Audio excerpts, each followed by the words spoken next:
सांस रमीला। अरे, तेरी ये बेकार की पढ़ाई में क्या रखा है? बड़ी आई डॉक्टर बनने।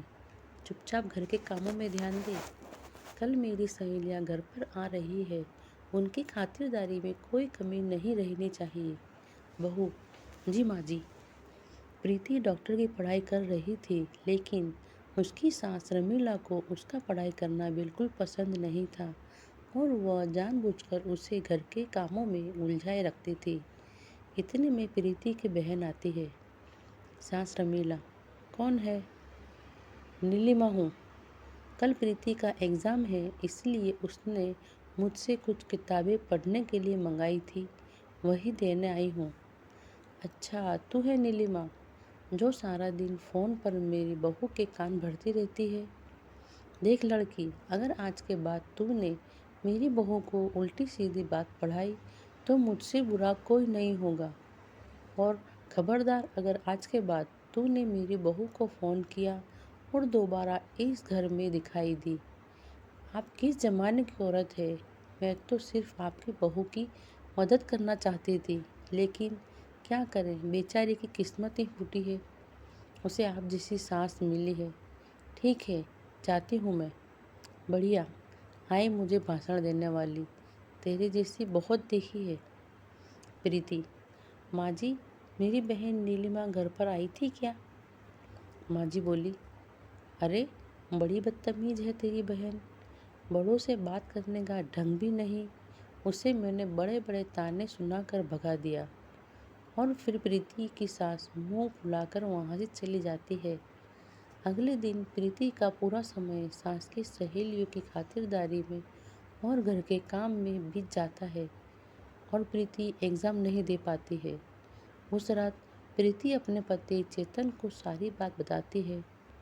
चेतन। अब क्या बोलूँ? यह भी ना कोई बात नहीं, तुम अपना मुंह ठीक कर लो। अगली बार अच्छे से पढ़ाई करना। दूसरे दिन बाहर से आवाज़ आती है।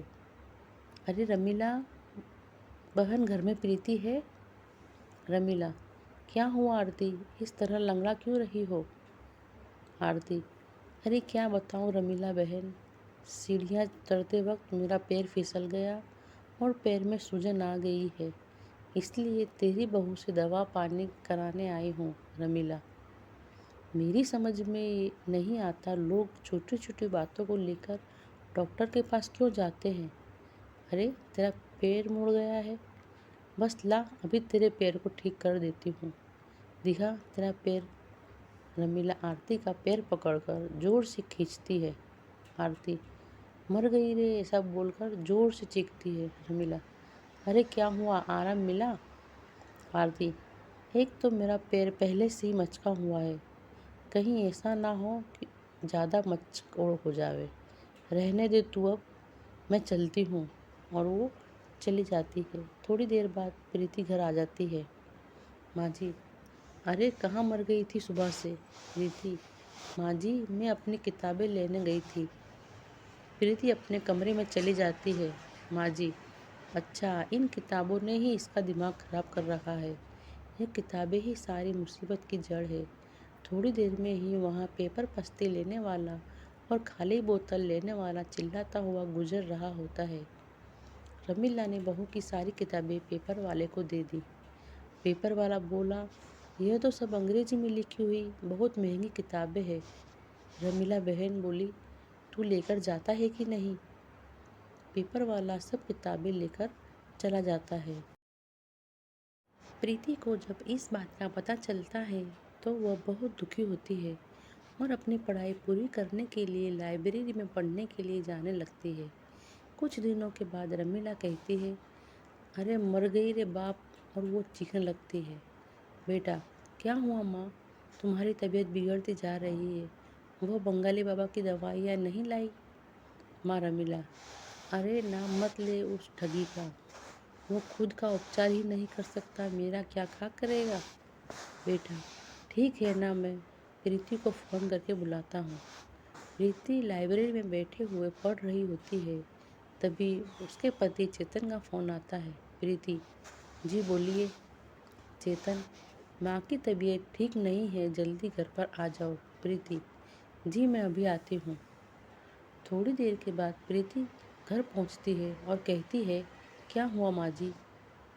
माँ जी, हाँ बहुत ज़्यादा बुखार है। प्रीति, फिक्र न करो माँ जी, आप मुझे एक बार चेकअप करने ले दीजिए, सब ठीक हो जाएगा। माँ जी, अच्छा ठीक है बहू, जैसी तेरी मर्जी। प्रीति सांस का चेकअप करती है।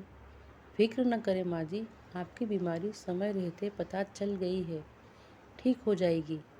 अगर थोड़े दिन और गुजर जाते तो इन्फेक्शन ज़्यादा फैल जाता और लेने के देने पड़ जाते। प्रीति अपनी सास को एक इंजेक्शन लगा देती है और कुछ खुद दवाइयाँ खाने के लिए दे देती है। प्रीति, अब आप एकदम ठीक हो जाएंगी। कुछ दिनों के बाद रमीला पूरी तरह ठीक हो जाती है।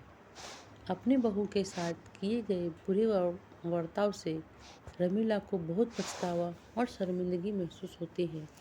वह अपनी गलती का पश्चाताप करने के लिए अपनी बहू को उसकी किताबें लाकर देती है।